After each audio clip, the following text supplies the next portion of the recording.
waar we van houden. En daar is niets. Dat is helemaal maagdelijk. En dan komen jullie met zo'n verhalen.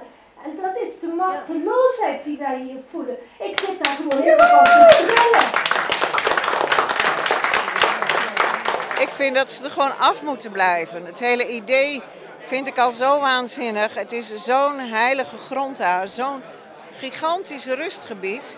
Waar ongelooflijk veel zeehonden rusten op de bank. En waar aan de watkant de lepelaars hun fourageergebieden hebben.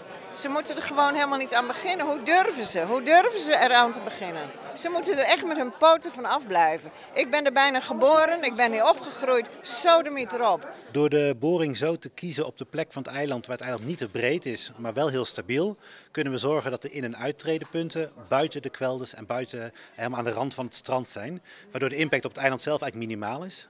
En doordat we er onderdoor gaan, hebben we eigenlijk ook weinig aan de oppervlakte weinig te merken.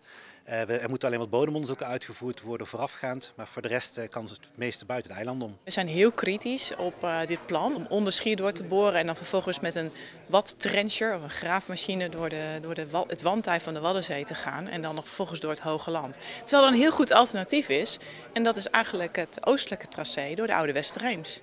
Ik heb begrepen dat daar een beetje een probleem zit, dat de Duitsers zeggen van nee, wij willen dat niet. Ja, dit is natuurlijk heel gek hè. We hebben een grensdispuut sinds 1946 geloof ik en dat is nog niet opgelost. En dat weerhoudt ons nu eigenlijk om de meest duurzame en eigenlijk de minst schadelijke variant te kiezen van deze oplossing.